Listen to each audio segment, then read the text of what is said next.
আমি আপনাদের সামনে সূরাতুল আনআম এই সূরার 151 থেকে 153 নম্বর আয়াতে কারিমা তেলাওয়াত করেছি। তিনটি আয়াত তেলাওয়াত করলাম, 151, 152, 153। এই তিন আয়াতে আল্লাহ তাআলা 10টি বিষয়ে আলোচনা করেছেন। 1 নম্বর, শিরিক করা যাবে না।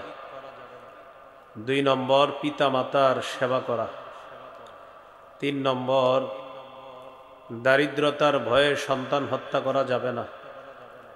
4 নম্বর, প্রকাশ্য অশ্লীলতা, গোপন অশ্লীলতার কাছে যাওয়া যাবে না। 5 নম্বর, অন্যায়ভাবে কোনো প্রাণকে হত্যা করা যাবে না। 6 নম্বর, ইতিমের সম্পদের কাছেও যাওয়া যাবে না, ইতিমের সম্পদ আত্মসাৎ করার চিন্তাও করা যাবে না। 7 নম্বর, পরিমাপ এবং ওজন যখন করব তখন পরিমাপ এবং ওজন পরিপূর্ণ করে দিতে হবে। 8 নম্বর, আল্লাহর সাথে কৃত অঙ্গীকার পুরা করা। 9 নম্বর, 8 নম্বর, কথা বললে সত্য কথা বলা। 9 নম্বর, আল্লাহর সাথে কৃত অঙ্গীকার পুরা করা।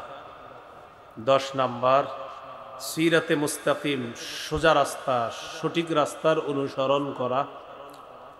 আশেপাশে অনেক বাঁকা রাস্তা আছে, এগুলা অনুসরণ করা যাবে না। এই 10টি বিষয় আল্লাহ 3 আয়াতে বলেছেন। আল্লাহ তাআলা প্রথম যেই উপদেশটা আমাদেরকে দিয়েছেন, আল্লাহ বলেন, কুল তাআলাউ আতলু মা হাররামা রাব্বুকুম আলাইকুম আল্লা তুশরিকু বিহি শাইআ। নবী, আপনি বলেন, তোমরা আসো, আমি তোমাদেরকে তেলাওয়াত করে শোনাই, যা তোমাদের রব তোমাদের উপর হারাম করেছেন তা তোমাদেরকে আমি তেলাওয়াত করে শোনাই। কি হারাম করেছেন? আল্লাহ তুশরিকু বিহি শাইআ, তোমরা তার সাথে শিরক করবা না, রবের সাথে শিরিক করবা না। শিরিক করা হারাম করেছেন। সূরা লুকমানের 13 নম্বর আয়াতে আছে, وَإِذْ قَالَ لُقْمَانُ لِابْنِهِ وَهُوَ يَعِظُهُ يَا بُنَيَّ لَا تُشْرِكْ بِاللَّهِ إِنَّ الشِّرْكَ لَظُلْمٌ عَظِيمٌ। স্মরণ করুন ওই সময়কে যখন লোকমান তার সন্তানকে বললেন, হে প্রিয় সন্তান, তুমি আল্লাহর সাথে শিরিক করো না, শিরিক মহা জুলুম। এই আয়াত থেকে বোঝা যায়, অভিভাবক হিসাবে একজন বাবা তার সন্তানকে সবচেয়ে শ্রেষ্ঠ যে উপদেশটা দিবে সেটা হলো, তুমি আল্লাহর সাথে শিরিক করবা না। দেখেন, শিরিকের মাধ্যমে নফসের উপরও জুলুম করা হয়। আপনি শিরিক করলেন মানে আপনার পরকাল বরবাদ। তো পরকালে কে জ্বলবে? শিরিকে না আপনি? হ্যাঁ, যে শিরিক করছে সে জ্বলবে। তাহলে শিরিকের মাধ্যমে নফসের উপরেই জুলুম করা হয়। সূরা বাকারার 54 নম্বর আয়াতে এটাই আল্লাহ বলেছেন। মুসা আলাইহিস সালাতু ওয়াস সালামের জাতি বাছুরকে উপাস্য বানানোর মাধ্যমে শিরিক করল। মুসা আলাইহিস সালাম তাদেরকে বললেন, ইয়া কওমি ইন্নাকুম যালামতুম আনফুসাকুম বিত্তিখাযিকুমুল ইজলা। হে আমার সম্প্রদায়, তোমরা বাছুরকে উপাস্য হিসাবে গ্রহণ করার মাধ্যমে নিজেরা নিজেদের উপর জুলুম করেছ। তাহলে জুলুম নফসের উপর হয় কিসের মাধ্যমে? শিরিকের মাধ্যমে। আল্লাহ আমাদেরকে হেফাজত করেন। ঈমানের সাথে শিরিকের সংমিশ্রণ ঘটানো যাবে না। সূরা আনআমের 82 নম্বর আয়াতে আল্লাহ বলেন, আল্লাযীনা আমানু ওয়া লাম ইয়ালবিসু ঈমানাহুম বিযুলমিন উলাইকা লাহুমুল আমনু ওয়া হুম মুহতাদুন। যারা ঈমান এনেছে আর ঈমানকে শিরিকের সাথে সংমিশ্রণ করেনি। আয়াতে জুলুম দ্বারা উদ্দেশ্য শিরিক। শিরিকের সাথে যারা ঈমানকে সংমিশ্রণ করেনি। আল্লাহ তাআলা বলেন উলাইকা লাহুমুল আমনু, তাদের জন্যই নিরাপত্তা, আমি আল্লাহ তাদের জন্য নিরাপত্তা ঘোষণা করলাম। ওয়া হুম মুহতাদুন, আর তারাই হেদায়েত প্রাপ্ত। কিছু শিরিক আছে লোক দেখানো ইবাদত। লোক দেখানো ইবাদত করলে আপনার এই ইবাদত এটা গোপন শিরিক যুক্ত ইবাদত হয়, আর ছোট শিরিক যুক্ত ইবাদত হয়।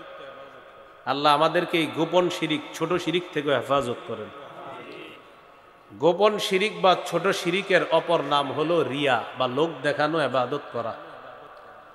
সূরা কাহফের সর্বশেষ আয়াতে আল্লাহ বলেন ফামান কানা ইয়ারজু লিকা রাব্বিহি ফালইআমাল আমালান সালিহা ওয়ালা ইউশরিক বিইবাদাতি রাব্বিহি আহাদা। যে ব্যক্তি তার রবের সাথে সাক্ষাৎ কামনা করে, দুইটা শর্ত রবের সাথে সাক্ষাৎ করার, ফালইআমাল আমালান সালিহা, সেজন্য নেক কাজ করে, ওয়ালা ইউশরিক বিইবাদাতি রাব্বিহি আহাদা, সেজন্য ইবাদতে কাউকে অংশীদার না বানায়, ইবাদতে যেন শিরিক না করে। এজন্য দেখেন আমলের সর্বশেষ ফলাফল হলো আপনার আমল নামা ভারী হয়ে আপনি জান্নাতি হয়ে যাওয়া। ওই আজকের শেষ হাদিসের আলোচনা তো এই বিষয়ে হয়েছে। প্রত্যেকটা বস্তুর তিনটা অংশ থাকবে। কয়টা? তিনটা অংশ থাকবে প্রত্যেকটা বস্তুর। একটা হলো দেহ, আরেকটা হলো রূহ, আরেকটা হলো ফলাফল। আমল এটা হলো দেহ, এই আমল নামক দেহের রূহ হলো ইখলাস, আর এই ইখলাস যুক্ত আমলের ফলাফল হলো ওজনের পাল্লায় আপনার আমল নামাটা ভারী হয়ে যাওয়া। এই জন্য ইমাম বুখারী শেষ হাদিস আনছেন আমল ওজনের পাল্লায় মাপা হবে। তো কেন এই জন্য আনছেন? প্রথম হাদিস ইন্নামাল আমালু বিন্নিয়াতে দুইটা বলছে, আমল নামক দেহের কথা বলছে, আর এই দেহের রূহ সেটা হলো ইখলাস, বিশুদ্ধ নিয়ত। তো বিশুদ্ধ নিয়তের সাথে যদি আমল হয়, বুখারী শেষ হাদিসের মধ্যে আনছে সেই আমল ওজনের পাল্লায় ভারী হয়ে যাবে। এই তিনটা অংশ। তো আল্লাহ বলেন আল্লাহর সাথে যে সাক্ষাৎ করতে চায় সে যেন নেক কাজ করে, আর ইবাদতে যেন সে শিরিক না করে। মুফাসসিরিনে কেরাম বলেন এখানে ইবাদতে শিরিক দ্বারা এটা উদ্দেশ্য লোক দেখানো ইবাদত। কেউ যেন লোক দেখানো ইবাদত না করে। আল্লাহ আমাদের সকলকে আল্লাহর জন্য ইবাদত করার তৌফিক দান করেন। قال رسول الله صلى الله عليه وسلم إن أخوف ما أخاف عليكم الشرك الأصغر। রাসূলুল্লাহ সাল্লাল্লাহু আলাইহি সাল্লাম বলেন আমি তোমাদের ব্যাপারে সবচেয়ে আশঙ্কা করি ছোট শিরকের। ক্বালু ওয়ামা শিরকুল আসগরু ইয়া রাসূলুল্লাহ। সাহাবীগণ জিজ্ঞাসা করলেন ইয়া রাসূলুল্লাহ ছোট শিরক কি আপনার কাছে জানতে চাই। নবীজি বললেন আর রিয়া, লোক দেখানো ইবাদত করা, এটা হলো ছোট শিরক। লোক দেখানো ইবাদত করা ছোট শিরক, এটাকে গোপন শিরকও বলা হয়। ক্বালা রাসূলুল্লাহ সাল্লাল্লাহু আলাইহি ওয়াসাল্লাম ইয়াকুম ওয়া শিরকাস সারাইর। নবীজি বলেন তোমরা গোপন শিরক থেকে বাঁচো। ক্বালু ওয়া মা শিরকুস সারাইর ইয়া রাসূলুল্লাহ। সাহাবীগণ প্রশ্ন করলেন হুজুর গোপন শিরক কি জিনিস? ফাকালা রাসূলুল্লাহ সাল্লাল্লাহু আলাইহি ওয়াসাল্লাম ইয়াকুমুর রাজুলু ফায়ুসাল্লি ফায়ুযায়্যিনু সালাতাহু জাহিদান লিমা ইয়ারা মিন নাযরিন নাসি ইলাইহি। মানুষ নামাজের মধ্যে দাঁড়ায়, নামাজকে সুন্দর করে এই নিয়তে যেন মানুষ তার নামাজের প্রশংসা করে। মানুষ নামাজ পড়ে এই নিয়তে নামাজ সুন্দর করে যেন মানুষ তার নামাজের প্রশংসা করে। নবীজি বলেন যাকা শিরকুস সারাইর, এটাই হলো গোপন শিরক। এক সাহাবী প্রশ্ন করলেন ইয়া রাসূলুল্লাহ কেউ যদি আল্লাহকে খুশি করার জন্য নামাজ সুন্দর করে আর যদি মানুষ তার নামাজের প্রশংসা করে, এটাও কি গোপন শিরক? নবীজি জবাব দিলেন তিলকা আজিলু বুশরাল মুমিন কেউ যদি আল্লাহকে খুশি করার জন্য ইবাদত করে, আর এই ইবাদতে যদি মানুষ প্রশংসা করে, এটা হলো মুমিনের জন্য আল্লাহর পক্ষ থেকে দুনিয়াতে নগদ সুসংবাদ। তাহলে ভাই কি শিখলাম? শিরিক করা যাবে না। শিরিকের মাধ্যমে নফসের উপর জুলুম হয়। প্রকাশ্যে শিরিক করব না, গোপন শিরিক করব না, ছোট শিরিকও করব না, লৌকিকতা যুক্ত ইবাদত আমরা করব না। আল্লাহ আমাদের ইবাদতগুলা শিরিক মুক্ত, রিয়া মুক্ত করার তৌফিক দান করে। কয়টা উপদেশ দিবে আল্লাহ? 10টা। 1 নাম্বার হলো আল্লাহর সাথে তোমরা শিরিক করবা না। 2 নাম্বার ওয়াবিল ওয়ালিদাইনি ইহসানা। 2 নাম্বার পিতা মাতার আনুগত্য করবা। এটা হলো 2 নাম্বার উপদেশ। পিতা মাতার নাফরমানি করা হারাম, আল্লাহ হারাম করেছেন। ওয়াবিল ওয়ালিদাইনি ইহসানা। 10 উপদেশের মধ্যে 2 নম্বর উপদেশ হলো পিতা মাতার সেবা করবা, পিতা মাতার নাফরমানি করবা না। সহিহ বুখারীর বর্ণনা 3004 নম্বর হাদিস। জাআ রাজুলুন ইলা রাসূলিল্লাহি সাল্লাল্লাহু আলাইহি ওয়াসাল্লাম ফাস্তাযানাহু ফিল জিহাদ। এক ব্যক্তি রাসূলুল্লাহ সাল্লাল্লাহু আলাইহি সাল্লামের কাছে এসে জিহাদের অনুমতি চাইলেন। فقال رسول الله صلى الله عليه وسلم أحي والداك। তোমার পিতা মাতা জীবিত আছে? তিনি জবাব দিলেন, জি আমার পিতা মাতা জীবিত আছে। فقال رسول الله صلى الله عليه وسلم ففيهما فجاهد। পিতা মাতার সেবা করার মাধ্যমে জিহাদ করো। তুমি পিতা মাতার সেবা করো, এটাই তোমার জন্য জিহাদ। নবীজির কাছে জিহাদের অনুমতি চাইতে আসলেন। নবীজি বললেন, পিতা মাতার এরা কি জীবিত আছে? সাহাবী বললেন, জি হুজুর জীবিত আছে। রাসূলুল্লাহ সাল্লাল্লাহু আলাইহি সাল্লাম বললেন, পিতা মাতার সেবা করো, তাদের সেবা করার মাধ্যমে তুমি জিহাদ করো। আল্লাহ আমাদের সকল সন্তানদেরকে মা বাবার খেদমত করার তৌফিক দান করেন। মুসনাদে আহমদ হাদিসের কিতাব 15538 নম্বর হাদিস। রাসূলুল্লাহ সাল্লাল্লাহু আলাইহি সাল্লামের একজন সাহাবী, নাম হলো, আচ্ছা নামটা বলি, ট্রেনটা যাক, মনে রাখতে যদি পারেন, নাম হলো জাহিমা। কি নাম? আবার বলেন, কি নাম? আন্না জাহিমাতা জাআ ইলা রাসূলিল্লাহি সাল্লাল্লাহু আলাইহি ওয়াসাল্লাম। জাহিমা নামক সাহাবী রাদিয়াল্লাহু তাআলা আন রাসূলুল্লাহ সাল্লাল্লাহু আলাইহি সাল্লামের কাছে আসলেন। আসার পর বললেন, আরাদতু আন আগজুয়া ওয়া ক্বাদ জিতু আস্তাশিরুকা ইয়া রাসূলুল্লাহ। নবীজির কাছে এসে বললেন, ইয়া রাসূলুল্লাহ, আমি জিহাদের নিয়ত করেছি, আপনার কাছে আসছি পরামর্শ করার জন্য। হুজুর আমি জিহাদ করব, পরামর্শ করতে আসছি। ফাকালা রাসূলুল্লাহ সাল্লাল্লাহু আলাইহি ওয়াসাল্লাম ফাহাল লাকা মিন উম্মিন। নবীজি বললেন, তোমার মা আছে? সাহাবী বললেন, নাম, জি হুজুর মা আছে। ফাকালা রাসূলুল্লাহ সাল্লাল্লাহু আলাইহি ওয়াসাল্লাম ফালজামহা ফাইন্নাল জান্নাতা তাহতা রিজলাইহা। তোমার মা আছে? হ্যাঁ। মায়ের সেবা আবশ্যক করে নাও, মায়ের পায়ের নিচে জান্নাত। ফাইন্নাল জান্নাতা তাহতা রিজলাইহা, মায়ের পায়ের নিচে জান্নাত, সেখানে যাও। অন্য বর্ণনা আসছে ফাসাম্মাল জান্নাহ, সেখানেই তোমার জান্নাত, মায়ের সেবা করো। তো আল্লাহ তাআলা 2 নম্বর উপদেশটা দিলেন, পিতা মাতার সেবা করো, তাদের আনুগত্য করবা। আল্লাহ সব সন্তানগুলাকে পিতা মাতার আনুগত্য করার তৌফিক দান করেন। সন্তান হিসাবে আমার আপনার সর্বপ্রথম এই পৃথিবীতে দায়িত্ব এই শুকরিয়া আদায় করা। আল্লাহ আপনার শুকরিয়া আদায় করি, মা বাবারও শুকরিয়া আদায় করি, এটা প্রতিনিয়ত কৃতজ্ঞতা প্রকাশ করবেন। আল্লাহ আপনার শুকরিয়া আদায় করি যে আপনি আমার মা বাবার মাধ্যমে আমাকে দুনিয়াতে আনছেন, আর আমি মা বাবার প্রতিও কৃতজ্ঞতা প্রকাশ করছি যারা আমাকে ছোটবেলা থেকে বড় করছে। এই ব্যাপারে সূরা লোকমানের 14 নম্বর আয়াতে আল্লাহ হুকুম করছেন, ওয়াওয়াসাইনাল ইনসানা বিওয়ালিদাইহি হামালাতহু উম্মুহু ওয়াহনান আলা ওয়াহনিন ওয়া ফিসালুহু ফি আমাইন আনিশকুর লি ওয়া লিওয়ালিদাইক। আল্লাহ তাআলা বলেন, মানুষকে আমি হুকুম করলাম পিতা মাতার আনুগত্য করার জন্য।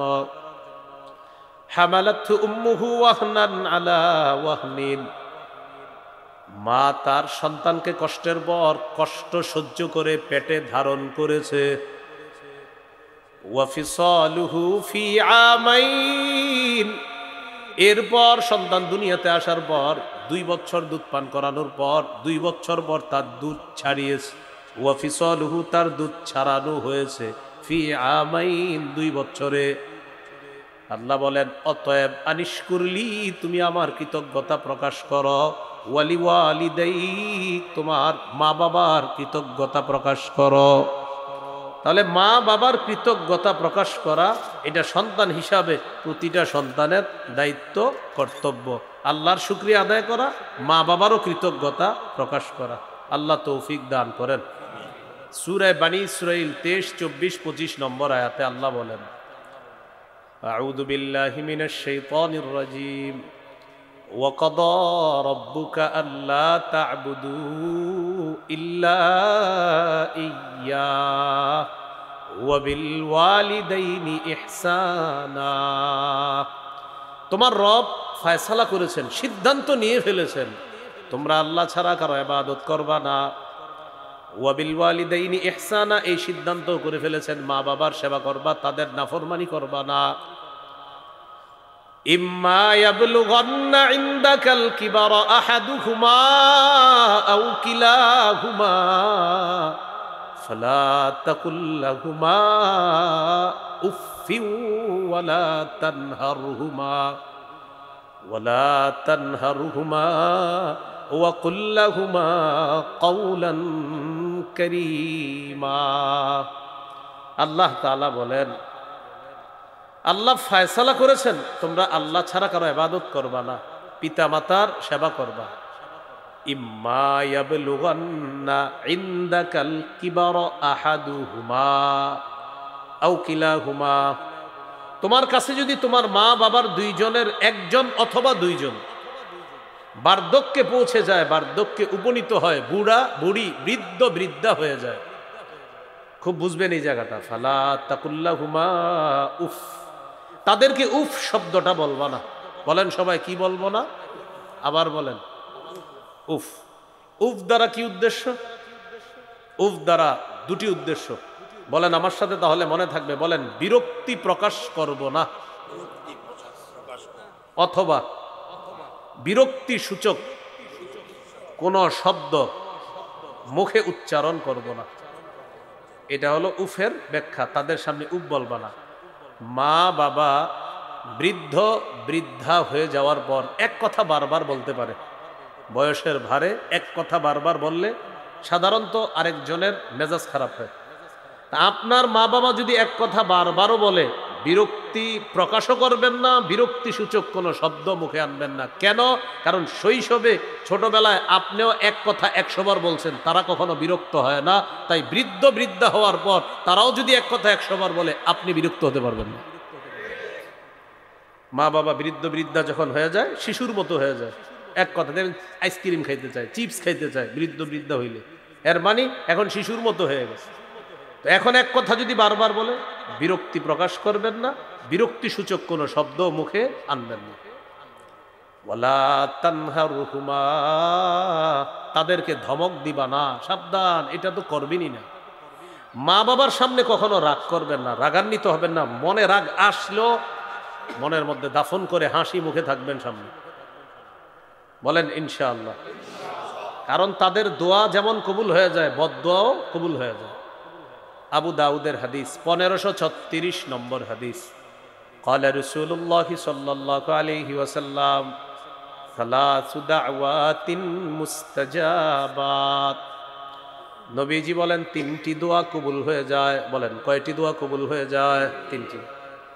1 নম্বর দাওয়াতুল ওয়ালিদ, পিতা মাতার দোয়া।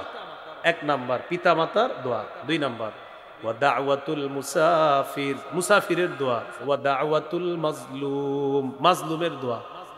3টি দোয়া কবুল হয়েই যায়। হাদিসে আসছে লা শাক্কা ফিহিন্না, এতে কোনো সন্দেহ নাই। দাওয়াতুল ওয়ালিদ, পিতা মাতার দোয়া কবুল হয়ে যায়। ওয়া দাওয়াতুল মুসাফির, মুসাফিরের দোয়া কবুল হয়ে যায়। ওয়া দাওয়াতুল মাজলুম, মাজলুমের দোয়া কবুল হয়ে যায়। এই 3 ধরনের দোয়া কবুল হয়ে যায়। আল্লাহ আমাদের সকলকে মা বাবার সামনে বিরক্তি প্রকাশ করা, বিরক্তি সূচক শব্দ বলা, রাগান্বিত চেহারা, এই জাতীয় ভয়ঙ্কর অবস্থা থেকে আল্লাহ আমাদেরকে হেফাজত করেন। অনেক সময় অনেক সন্তান মা বাবারে অভিশাপ দিয়ে দেয়, মা বাবারে অভিশাপ দেয়, আপনি আর কাম পান না, খায়া দিলেই কি হবে? এই যে আপনি যে দিলেন, কি হবে জানেন? যেই সন্তান তার মা বাবাকে অভিশাপ দেয়, আল্লাহ তাকে অভিশাপ দেয়। সহিহ মুসলিমের হাদিস, 1978 নম্বর হাদিস আমাদের মাদ্রাসার পাঠ্যপুস্তক অনুসারে, আর আপনাদের পকেটের উস্তাদ অনুসারে 5018 নম্বর হাদিস। এই হাদিসের মধ্যে আছে আলী রাদিয়াল্লাহু তাআলা আনহুর বর্ণনা। হযরত আলী রাদিয়াল্লাহু তাআলা আনহুকে একজন বললেন, মা কানা নবী সাল্লাল্লাহু আলাইহি ওয়াসাল্লাম ইউসিরু ইলাইকা। আমিরুল মুমিনিন মানুষ বলে, আল্লাহ নবী নাকি আপনার কাছে গোপনে কি জানি বলে গেছে, এই গোপন বিষয়গুলো আপনার কাছে জানতে চাই। এই যুগে বেদাতীরা বলে হযরত আলীকে গোপনে কি জানি নবীজি বলে গেছে। আলী রাদিয়াল্লাহু তাআলা আনহু জবাব দিলেন, এই কথা তোমারে কে বলছে? বলতেছেন যে হযরত আলী ধমক দিয়ে বললেন, না নবীজি আমাকে গোপনে কি বলবেন? হযরত আলী জবাব দিলেন, মা কানা নবী সাল্লাল্লাহু আলাইহি ওয়াসাল্লাম ইউসিরু ইলাইয়া ইয়াকতুমুহুন নাস। মানুষের কাছে আড়াল করে নবী আমাকে এমন কিছু গোপনে বলে নাই, তবে এতটুকু আমার মনে হয় যে নবী আমারে 4টা কথা বলছিলেন, সেটাও আর গোপন নাই, এই যে আমি এখন তোমাদেরকে বলে দিচ্ছি। হযরত আলী রাদিয়াল্লাহু তাআলা আনহু বললেন, নবী আমাকে মানুষের থেকে আড়াল করে কিছু বলে নাই। গায়রা আন্নাহু হাদ্দাসানি ফি, নবীজি আমাকে বলেছেন কালিমাতিন আরবাইন, 4টা কথা বলেছেন আমাকে, যে কথাটা আমার মনে হচ্ছে আমাকে আড়ালে বলেছিলেন, তবে এখন তো আর আড়াল নাই, এখন এই যে তোমাদেরকে বলে দিচ্ছি। তাহলে বলেন তো, একান্তে হযরত আলীকে নবী কয়টা কথা বলছিলেন? সেই 4টা কি আর গোপন আছে না বলে দিছে? সাহাবী প্রশ্ন করলেন, ওয়ামা হুন্না ইয়া আমিরুল মুমিনিন। আলী রাদিয়াল্লাহু তাআলা আনহুকে প্রশ্ন করলেন তার ছাত্র, ও আমিরুল মুমিনিন, এই 4টা বিষয় কি আপনার কাছে জানতে চাই? আলী রাদিয়াল্লাহু তাআলা আনহু জবাব দিলেন, আল্লাহ নবী বলেন, লাআনাল্লাহ মান লাআনা ওয়ালিদা। ওই ব্যক্তিরে আল্লাহ অভিশাপ দেয় যে ব্যক্তি তার মা বাবাকে অভিশাপ দেয়। 4 কথার প্রথম কথা, লাআনাল্লাহ মান লাআনা ওয়ালিদা। আল্লাহ তাআলা ওই ব্যক্তিকে অভিশাপ দেয় যে ব্যক্তি তার পিতা মাতাকে অভিশাপ দেয়। ওয়া লাআনাল্লাহ মান যাবাহা লিগাইরিল্লাহ। আল্লাহ ওই ব্যক্তিকে অভিশাপ দেয়। 2 নাম্বার, 4 কথার দ্বিতীয় কথা, আল্লাহ তাআলা ওই ব্যক্তিকে অভিশাপ দেয় যে ব্যক্তি গায়রুল্লাহর নামে জবাই করে, আল্লাহ ছাড়া অন্য কারো নামে যে জবাই করে তাকে আল্লাহ অভিশাপ দেয়। কয়টা হলো কথা? 2টা। 3 নাম্বার, ওয়া লাআনাল্লাহ মান আওয়া মুহদিসা। যে ব্যক্তি কোনো বেদাতিকে আশ্রয় দেয় তাকে আল্লাহ অভিশাপ দেয়। আপনি একজন বেদাতিকে এই এলাকার 1 কাঠা জায়গা দিয়ে দিলেন, যে বেদাতি তুমি এই 1 কাঠা জায়গার মধ্যে একটা আস্তানা বানাও, আমরা 2 জনে মিলে বেদাত সাপ্লাই দিব, এরকম আপনি আশ্রয় দিলেন। এই বেদাতিকে যে আশ্রয় দেয় তাকে আল্লাহ অভিশাপ দেয়। কয়টা হলো? 3টা। 4 নাম্বার, ওয়া লাআনাল্লাহ মান গায়্যারা মানারাল আরদ। ওই ব্যক্তিকে আল্লাহ অভিশাপ দেয় যে ব্যক্তি জমিনের নিশানা পরিবর্তন করে ফেলে। খুঁটিটা ছিল আগে এই জায়গায়, হঠাৎ খুঁটি এখানে চলে গেছে। আরে ঘটনা কি? জিজ্ঞাসা করছে ঘটনা কি? আপনি খুঁটি পাল্টাইলেন কেন? পাওয়ারে আছে। কিসে আছে? আবার কিছুদিন পর দেবেন খুঁটি এখানে এসে পড়ছে। ঘটনা কি? পাওয়ার শেষ। এই যে বিষয়গুলা তো সঠিক না। ওয়ালাআনাল্লাহু মান গায়্যারা মানারাল আরদ। যে ব্যক্তি জমিনের নিশানা পরিবর্তন করে, সীমানা পরিবর্তন করে, আল্লাহ তাকে অভিশাপ দেয়। কয় কথা? 4। এই 4 কথা কি আর গোপন আছে না জানিয়ে দিছে? এই 4টার মধ্যে একটা হলো, মা বাবাকে যদি কেউ অভিশাপ দেয় আল্লাহ তাকে অভিশাপ দেয়। এটা হলো আমার মূল আলোচ্য বিষয়, যে মা বাবাকে কখনো অভিশাপ দিবেন না, তাদের সামনে রাগ করবেন না। আল্লাহ কথাগুলা মনে রাখার তৌফিক দান করেন। তাহলে বাবা মা বার্ধক্যে উপনীত হলে 1 নাম্বার, উফ শব্দটা বলবো না। 2 নাম্বার, ওয়ালা তানহার হুমা, তাদেরকে ধমক দিবা না। আমরা কখনো ধমক দিব না, রাগত স্বরে কথা বলবো না, রাগান্বিত চেহারা তাদের সামনে রাখবো না। এরপরে আল্লাহ বলেন, ওয়াকুল লাহুমা কাওলান কারীমা, তাদের সাথে নরম কথা বলবা, ভদ্রভাবে কথা বলবা, তাদের সাথে সম্মানসূচক কথা বলবা। এক কথা বারবার বললে কি বলবেন জানেন? জি আব্বা ঠিক আছে, আম্মা ঠিক আছে, আসলে কিন্তু ঠিক নাই অনেকগুলো, কিন্তু এরপরে আপনি বলবেন জি আব্বা জি ঠিক আছে ঠিক আছে, মানে আপনি মেনে নেবেন জি। আর আসলে তো আপনি জানেন যে কোনটা এখানে সঠিক কোনটা সঠিক না, কারণ এটা তো আপনি আবার আলেমদের সাথে পরামর্শ করবেন যে হুজুর আব্বা আম্মা তো এটা বলতেছে, কি করা যায়? তখন আলেমরা আপনাকে বলে দিবে যে এতটুকু অংশ জায়েজ আছে, এতটুকু জায়েজ নাই। তো আপনার আব্বা যদি বারবার একটা কথা বলে, তো আপনি দেখতেছেন যে এই সবগুলা কথা আসলে মানা জরুরিও না, তোর মুখের সামনে কি বলবেন? জি জি আব্বাজি আম্মাজি, হাসি মুখে বলবেন, বিরক্তিসূচক শব্দ আনবেন না, বিরক্তি প্রকাশ করবেন না, ধমকও দিবেন না। ওয়াকুল্লাহুমা কাওলান কারীমা, ভদ্রভাবে কথা বলবা, সম্মানসূচক কথা বলবা, এটা আল্লাহ বলে দেন। মনে থাকবেন ইনশাআল্লাহ। ওয়াকুর রব্বিরহামহুমা কামা রাব্বায়ানি সগীরা, আর তুমি দোয়া করবা, হে আমার রব, আমার পিতা মাতা যেইভাবে শৈশবে আমার লালন পালন করেছে, আমার পিতা মাতাকে এইভাবে আপনি দয়া করেন, মায়া করেন, তাদের প্রতি আপনি রহম করেন, যেইভাবে আমার মা বাবা আমাকে শৈশবে লালন পালন করেছে। পিতা মাতার জন্য দোয়া করা। আবু দাউদের হাদিস 2880 নম্বর হাদিস, 2880। قال رسول الله صلى الله عليه وسلم إذا مات الإنسان انقطع عنه عمله إلا من ثلاثة। নবীজি বলেন মানুষ যখন মারা যায় তার আমলের সুযোগ শেষ হয়ে যায়, বন্ধ হয়ে যায়। ইল্লা মিন সালাসা, তিনটি আমলের সওয়াব বাকি থাকে। ইল্লা মিন সাদাকাতিন জারিয়া, এক নাম্বার সদকায়ে জারিয়া, এটার সওয়াব কবরে যাওয়ার পরেও সে পেতে থাকবে। দুই নাম্বার আও ইলমিন ইউনতাফাউ বিহি, এমন এলেম যে এলেমের মাধ্যমে উপকৃত হওয়া যায়, আপনার বিদ্যায় আরেকজন উপকৃত হয়, এই যতজন উপকৃত হচ্ছে তাদের এলেমের সওয়াব আপনার কবরে আল্লাহ দিয়ে দিবে। শাইখুল হাদিস আল্লামা আজিজুল হক রহমতুল্লাহ আলাইহি, হযরতের শুধু হাজার হাজার ছাত্র আছে শাইখুল হাদিস, ওনার হাজার হাজার ছাত্র যারা শুধু শাইখুল হাদিস, আর মুহাদ্দিস মুফতি তো আছে, মানে শুধু শাইখুল হাদিস আছে হাজার হাজার ছাত্র, আর মুহাদ্দিস আছে, মুফতি আছে, আরো অন্যান্য কিতাব বিভাগেও আছে হুজুরের। তাহলে এই শাইখুল হাদিস আল্লামা আজিজুল হক রহমতুল্লাহ আলাইহি এমন কাজ দুনিয়াতে করে গিয়েছেন। আও ইলমিন ইউনতাফাউ বিহি, এমন এলেম যে এলেমের মাধ্যমে উপকৃত হওয়া যায়। তো এই জন্য এলেম, এই মাদ্রাসার যারা পড়াশোনা করায় উস্তাদরা, তার এলেম দিয়ে 10 জন উপকৃত হয়, তার এলেম আরো 10 জন জানে। এই জন্য একজন আলেম কবরে যাওয়ার পর তার এই সিলসিলা যতদিন চালু থাকবে কবরে সওয়াব পৌঁছতে থাকবে।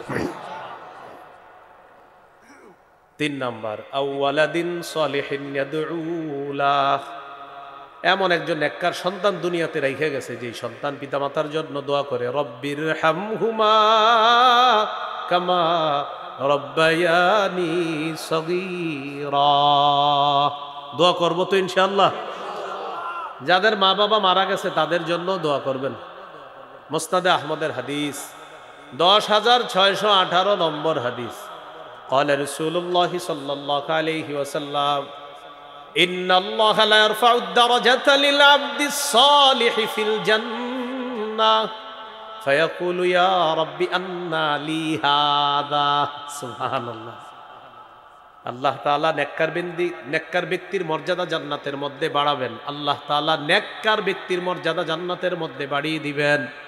নিশ্চয়ই আল্লাহ লা ইয়ারফাউদ দারাজাতা, মর্যাদা বাড়াবেন, লিল আবদিস সালিহি, নেককার বান্দার, ফিল জান্নাহ, জান্নাতে। মানে জান্নাত তো একটা মর্যাদা, আরো মর্যাদা আল্লাহ তার বাড়াবে। ফায়াকুলু, ওই ব্যক্তি বলবে, ইয়া রাব্বি আন্না লি হাদা, আল্লাহ আমার এই মর্যাদা বাড়লো কেন? নেককার ব্যক্তি আল্লাহকে বলবে, আল্লাহ আমার মর্যাদা বাড়লো কেন? আল্লাহ তাআলা জবাব দিবেন, বিইস্তিগফারি ওয়ালাদিকা সালিহ, তোমার নেককার সন্তান তোমার জন্য দোয়া করছে তাই মর্যাদা বাড়ায় দিছিস। মন দিয়ে শুনছেন নি? আরে ট্রেনটা ডিস্টার্ব করলো। আচ্ছা আবার বলতেছি, দাঁড়াও।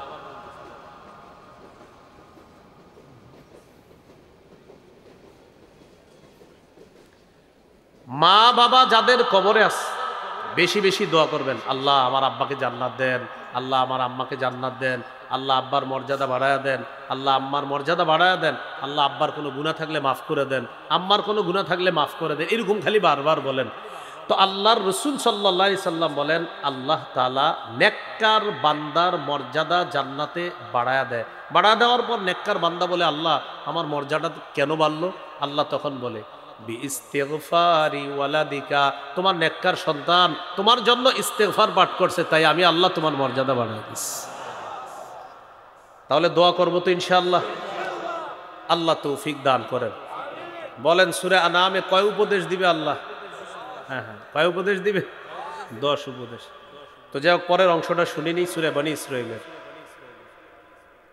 ওয়াকফিদ লাহুমা জানাহাদ যুল্লি মিনার রাহমা, এই অংশটা রয়ে গেছে। ওয়াকফিদ লাহুমা জানাহাদ যুল্লি মিনার রাহমা, তুমি তোমার পিতা মাতার সামনে তাদের জন্য রহমতের ডানা বিছিয়ে দিবা, দয়ার ডানা বিছিয়ে দিবা, নম্র ব্যবহারের মাধ্যমে তাদের সামনে বিনয়ী হবা। তাহলে মোট কয়েকটা হুকুম। তোমার মা বাবা যদি তোমার কাছে বার্ধক্যে উপনীত হয়, তাদেরকে উফ বলবা না। আমি উফের ব্যাখ্যা দিয়েছিলাম, বিরক্তিসূচক শব্দ বলবো না, বিরক্তি প্রকাশ করব না। 2 নাম্বার, ওয়ালা তানহার হুমা, তাদেরকে ধমক দিবা না। ওই যে এক কথা বারবার বলবে, আপনি ধমক দিবেন না, রাগত স্বরে কথা বলবেন না। ওয়াকুল্লাহুমা কাউলান কারীমা, তাদের সাথে ভদ্রভাবে কথা বলবা। 4 নাম্বার, ওয়াকফিদ লাহুমা জানাহাদ যুল্লি মিনার রাহমা, তাদের সামনে দয়ার ডানা বিছিয়ে দিবা, নম্র আচরণের মাধ্যমে তাদের সামনে বিনয়ী হবা। 5 নাম্বার, ওয়াকুর রব্বির হামহুমা কামা রব্বায়ানি সগীরা, দোয়া করবা মা বাবার জন্য, আল্লাহ যেন তাদের প্রতি দয়া করে। আল্লাহ আমাদেরকে এমন সুসন্তান হওয়ার তৌফিক দান করেন।